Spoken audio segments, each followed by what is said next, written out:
जय गुरुदेव। परम पुरुष गुरुदेव जी, जय गुरुदेव नाम। अलख यगम की पार में स्वामी तुम्हें प्रणाम। कोटि कोटि करु वंदना, अरब खरब प्रणाम। चरण कमल बिसरू नहीं, जय गुरुदेव नाम। परम पूज्य स्वामी जी महाराज, आप सभी प्रेमी भाई बहनों, गुरु महाराज जी के चरणों में कोट कोट प्रणाम। हम सभी प्रेमी गुरु महाराज जी को याद करें, उनके स्वरूप को अपने हृदय में बसाएं। मालिक ने जो हमें आदेश दिया सिमरन ध्यान भजन करने के लिए, सेवा सत्संग करने के लिए, हमें उस आदेश का पालन करना चाहिए, उसमें लगना चाहिए। गुरु महाराज जी बराबर समझाते हैं, बच्चा आपको 24 घंटे में सुबह और शाम एक एक घंटे अपने आत्म कल्याण के लिए समय निकालना चाहिए, सिमरन ध्यान भजन करना चाहिए। और अपना खेती दुकान दफ्तर का काम जो आप करते हो, मेहनत ईमानदारी से इसको किया करो। और ये हमेशा याद रखो कि संसार को छोड़कर एक न एक दिन जाना है। यहाँ के जितने भी साजे सामान हैं, राजपाट महल हवेली, नौकर चाकर, परिवार समाज, यहाँ तक कि अपनी जो सगी शरीर है, इसको भी एक न एक दिन छोड़ना है। अब जब छोड़ देंगे तो हमारे साथ कुछ जाने वाला नहीं। तो जो हमारे साथ कुछ भी जाने वाला नहीं, यहाँ की कोई भी चीज़ साथ नहीं जाने वाली, सब यहीं रह जाने वाली है। तो जब तक इस संसार में हो तब तक हर काम ईमानदारी से करो। क्यों ईमानदारी से करो? कि यहाँ का कानून है कि अच्छा बुरा जैसा भी तुम करोगे उसका तुम्हें फल भोगना भरना पड़ेगा। और उसी के अनुसार तुम्हारा वासा भी हो जाएगा। तुमको उसी के अनुसार स्वर्ग नरक आदि जोनियों में, नरको 84 में तुम्हें भेजा जाएगा। तो आप ही सबको जानते हो, महापुरुष समझाएं हर तरह से, विधि विधान से। तो इतना तो विचार जरूर करना चाहिए कि आखिर मैं धोखाधड़ी क्यों करूं, लूटपाट क्यों करूं, हिंसा क्यों करूं, कत्लेआम क्यों करूं, और गंदी गलीज वस्तुओं का सेवन क्यों करूं, जब ये सब करने से हमें तकलीफ़ ही आने वाली है। और इन तकलीफ़ों में जिसके लिए हमने झूठ बोला, धोखाधड़ी किया, मारपीट किया, नाना प्रकार के अनैतिक कर्म किए, कोई मेरा साथ देने वाला नहीं। जब तकलीफ़ दुखों की पड़ेगी, मार पड़ेगी, तो कोई साथ नहीं देगा। तो इसलिए हमें जो है ईमानदारी से काम करो, सच्चाई से काम करो। अपने खान पान को हमें अच्छे से संभल करके खान पान पर ध्यान देना चाहिए कि ऐसा कोई खान पान न करो जिससे ये शरीर तामस हो जाए, शरीर के अंदर काम क्रोध लोभ मोह विकार जगने लगे। और इस जग जाने से आप जो है अच्छे बुरे की पहचान आपके अंदर न रह जाए। तो खान पान का बड़ा असर होता है, संगत सोहबत का बड़ा असर होता है। तो महात्मा ये समझाते हैं। तो इस पर हम विचार करें। 24 घंटे में 2 घंटे मालिक के लिए सुबह शाम अपनी आत्मा के कल्याण के लिए जो हमें सिमरन ध्यान भजन करना है, इसको करना है। लेकिन जो और समय बचा है, जो खेती दुकान दफ्तर का हम काम करते हैं, ये ईमानदारी से। ईमानदारी का मतलब होता है अपने ईमान को दुरुस्त करके सच्चाई के मार्ग पर आप चलो। हमें सत्य के मार्ग पर चलना है, हर काम ईमानदारी से करना है, बेईमानी से नहीं करना। जितना जो ज़रूरत हो उसके अनुसार आप काम करो। जैसे सरकारी नौकरी करने वाले को तो सरकार पैसा देती है, तो वो अपने समय से ड्यूटी पर जाएं, समय से जो काम उनको मिला करने के लिए उस काम को करें, उसमें कोताही न बरतें। कोई दुकान किया है तो दुकान करने वाले को महात्मा समझाते हैं, तुम अपना एक नफ़ा निश्चित कर लो, हम इतने का सामान लाए हैं और इसमें हम इतना नफ़ा लेंगे।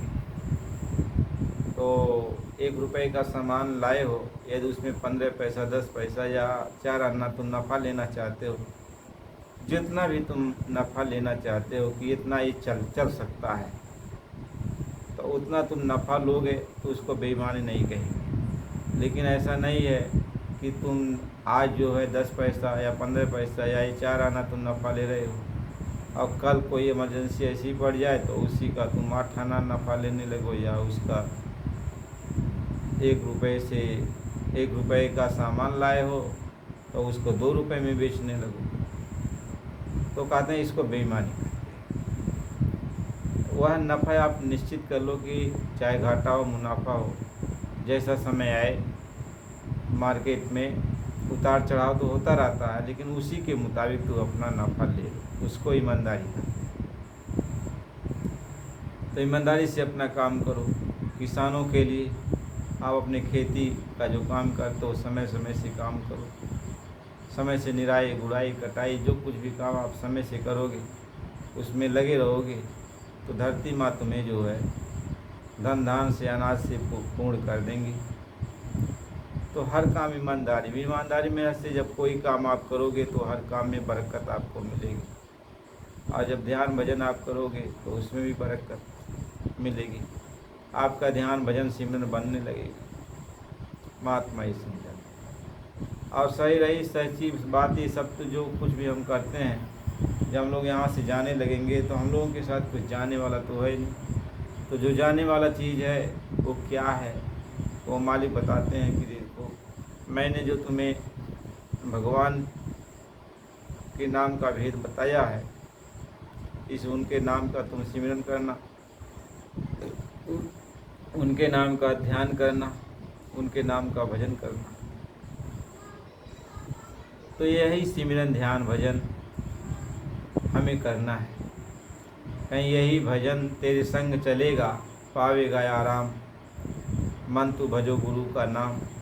यानी गुरु ने जो तुम्हें नाम दिया है, यही नाम तुम्हारे साथ चलेगा, जिससे तुम्हारे दुखों तकलीफ़ों मुसीबतों में जो भी रास्ता में कोई रोड़ा भी दिया जाए तो यह नाम तुम्हारी संभाल करेगा, तुम्हारी मदद करेगा, तुम्हारी हर इच्छाओं को ये पूरा करेगा। तो हमें नाम की कमाई करनी चाहिए, हमें सिमरन ध्यान भजन करना चाहिए। बहुत सारे प्रेमी हैं जो बैठे बैठे सिमरन ध्यान भजन नहीं कर पाते, उनका सही साथ नहीं देता है। तो उनके लिए जैसा उचित हो, यदि लेट कर सकते हैं तो लेट कर अपना करें, लेकिन वो करें। और जो बैठ कर सकते हैं वो अपना बैठ कर करें। कहने का मतलब इसमें बहुत ज़्यादा कोई पाबंदी नहीं है। अपने शरीर की अवस्था के अनुसार जैसा आपका शरीर साथ देता है, उसी के अनुसार आपको साधन भजन में लग जाना चाहिए, लेकिन लगना चाहिए। यह शरीर बड़े भाग से मिला है, अब इसको बेकार में वाद विवादों में, जैसे हम लोग रोज़ गप सड़ा के मारने में, अपना टाइम पास करने में इनके उनके पास बैठते हैं तो अपना समय बर्बाद करते हैं। जो ज़रूरत की चीज़ नहीं है, ऐसे काम में मन लगाने लगते हैं, समय बर्बाद कर देते हैं। तो महात्मा कहते हैं कि ये समय तुम बर्बाद मत करो, क्योंकि एक एक सांसों की पूंजी जो आपको दी गई है, जो निकल रही है, यह सब गिनी हुई है। आज जब ये सांसों की पूंजी चली जाएगी, निकल जाएगी, तो फिर वही एक सांस की पूंजी आपको दोबारा नहीं मिल सकती। कुछ भी आप करो कि हमें थोड़ी सी पूंजी फिर मिल जाए, तो नहीं मिल सकती। इसलिए जो पूंजी मिली है, इस पूंजी को भगवान के नाम में लगा दो। कहें श्वास श्वास सिमरन करो, वृथा श्वास ना खोए। और ना जाने के श्वास में आवन हो न हो।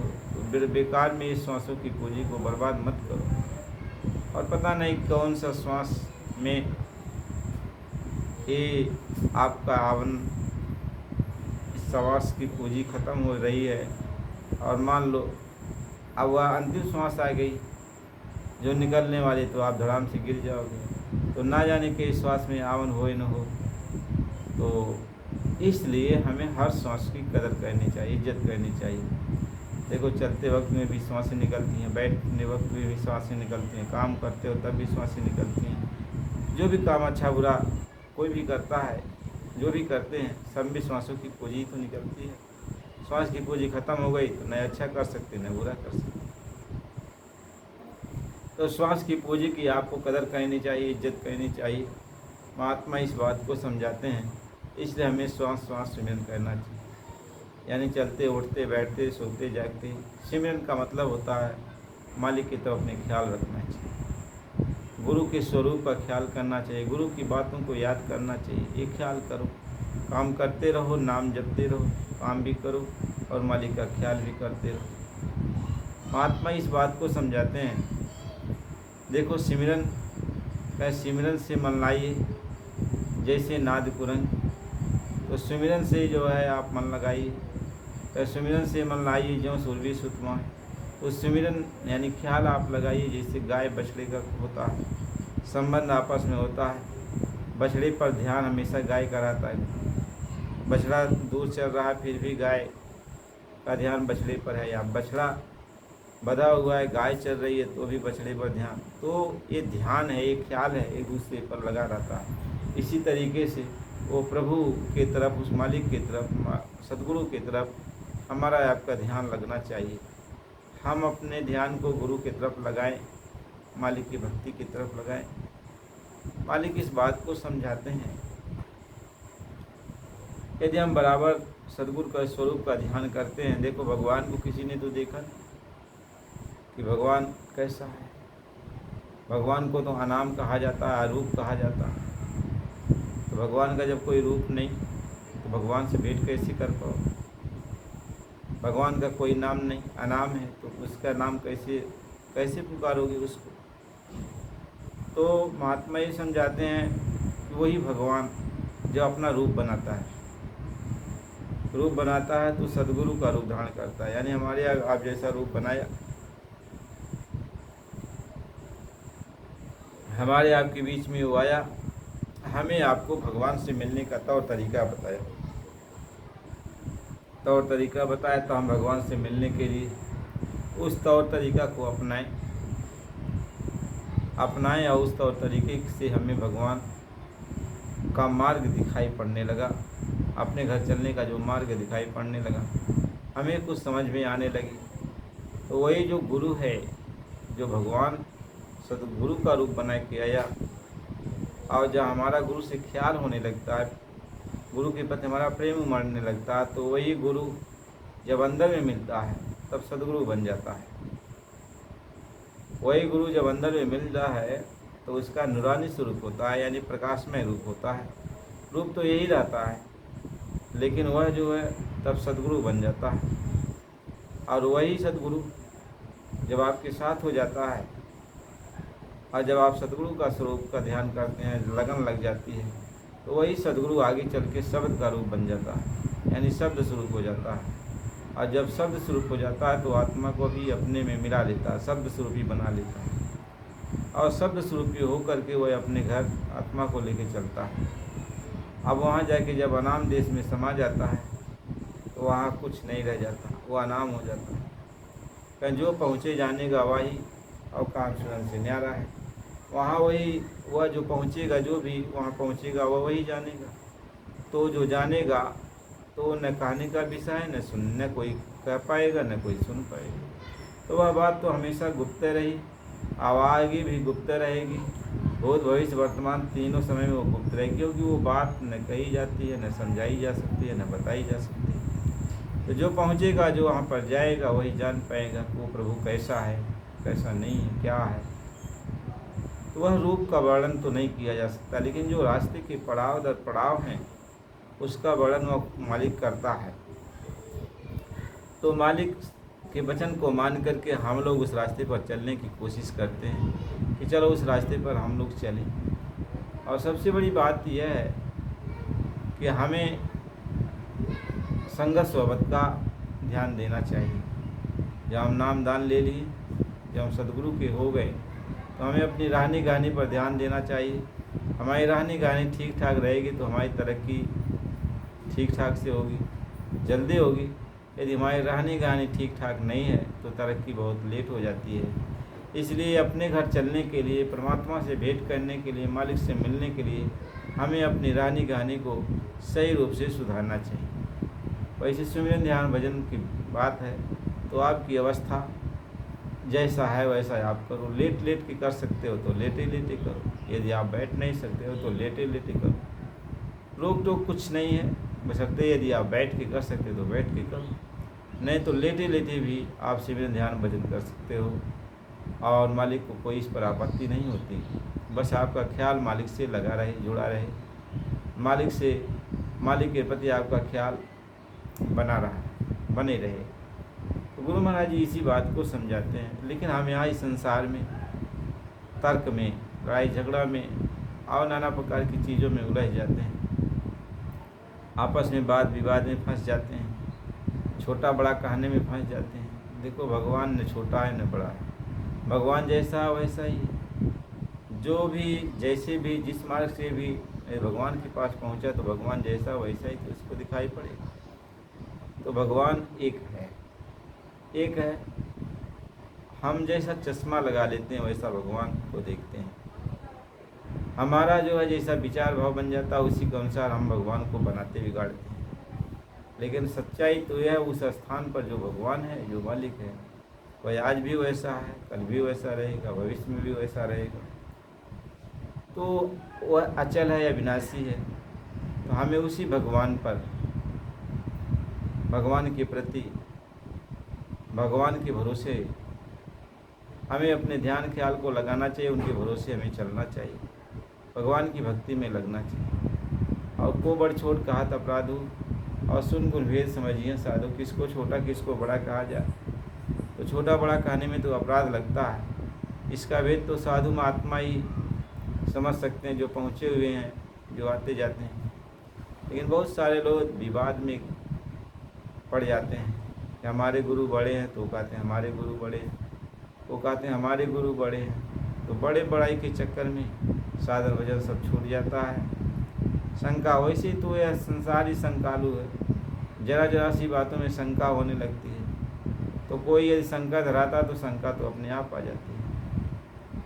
अब कोई ये कहता है कि नहीं बाबा जी ने आपको जो रास्ता बताया वो ठीक नहीं है, कोई कहता ठीक नहीं है, कोई कहता ठीक है, तो कोई कुछ कहता कोई कुछ कहता है। अब ये मन तो शंका वाला है ना, ये मन शंका वाला है। तो जब शंका आ गई उसके अंदर, भाई 10 लोग जब कहने लगे, 100 लोग कहने लगे, तो शंका पैदा हो जाती है। जब शंका पैदा हो जाती है तो वो आगे पीछे होने लगता है।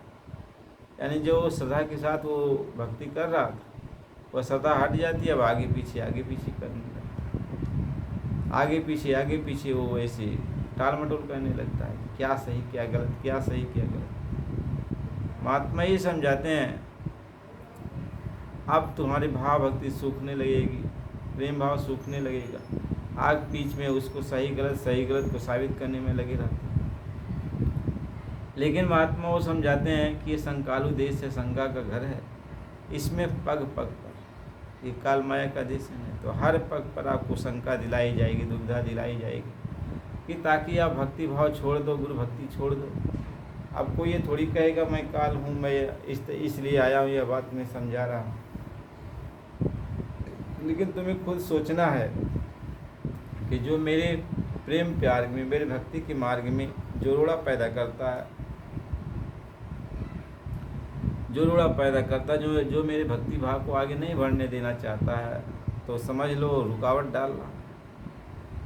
तो जब रुकावट डाला तुम्हारे अंदर शंका पैदा हो रही है, तो शंका तुम्हारी कहाँ जाएगी, कैसे जाएगी। अब जब एक बार शंका हो गई तो भक्ति भाव भी नहीं बराबर से करोगे, कभी करोगे कभी नहीं करोगे। तो शंका सापिन को नहीं खाया, या शंका रूपी सापिन किसको नहीं खा गई। हर जगह जब शंका पैदा हो जाती है तो ये जीव घबरा जाता है उसमें। जो साधना भी कर रहा है तो रुक जाती है साधना। अब साधना भी रुक जाती है, भाव भक्ति भी शून्य होने लगती है, सेवा भाव भी खत्म होने लगता है, सत्संग सुनना भी आप बंद कर देती है, क्योंकि आपको आ गई शंका। अब इस शंका का निवारण कौन करे? कहते हैं कि जिसके ऊपर विपत आने को होती है उसी के अंदर शंका उत्पन्न हो गई है। अब शंका कर लिया तो विपत्ति आ गई।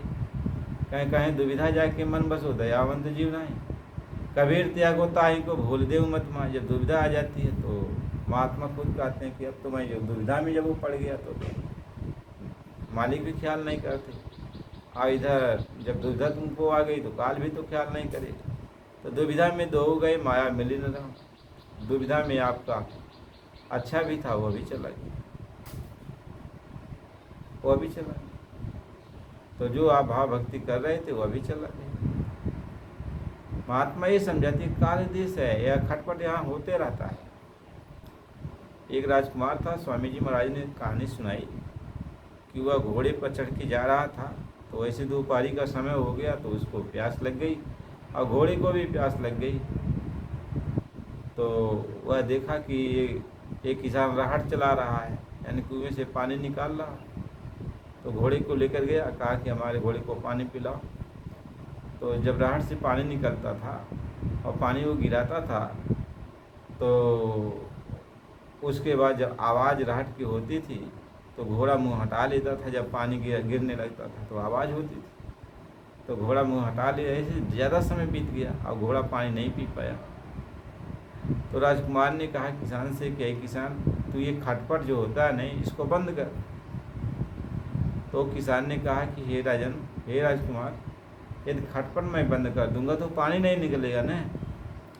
अब इसी खटपट में तुम घोड़े की लगाम को टाइट करो, जहाँ पानी मैं गिराता हूँ वहाँ उसका मुंह रखो और यह मुंह उठाने न पाए तो यह भी पानी पी लेगा और तुम भी पानी पी लोगे।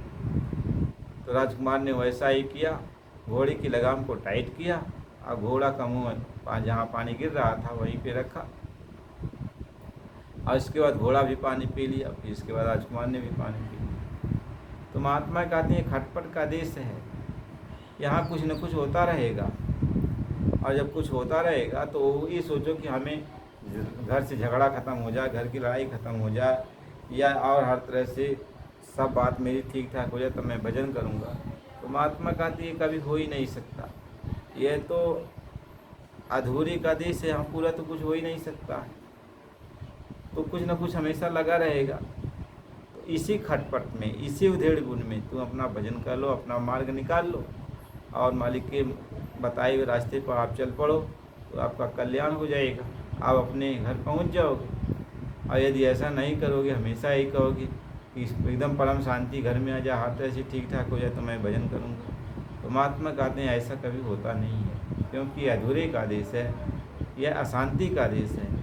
यहाँ लोग अशांत ही रहेंगे। शांति तो सब कोई खोजता है, हर घर में लोग शांति खोजते हैं, लेकिन उसमें अशांति आ ही जाती है। इसलिए सत्संगियों के बीच में भी अशांति आ जाती है। तो शांति सब लोग खोजते हैं लेकिन अशांति आ ही जाती है। तो उसी अशांति में भी आप शांति स्थापना करो, उसी में भगवान की भक्ति कर लो, अपना काम बना लो। तो प्रेमी भाई बहनों, गुरु महाराज की दया से आपको ये बातें सुनाई जा रही हैं। तो आप जो सत्संग सुन रहे हो, तो आप लोग नए हो तो चैनल को सब्सक्राइब कर दीजिए और एक प्यार भरा लाइक कर दीजिए। फिर ये अगला सत्संग जो है आपको अगली वीडियो में मिलेगा, ताकि आया सत्संग बराबर आपके पास जाता रहे। जय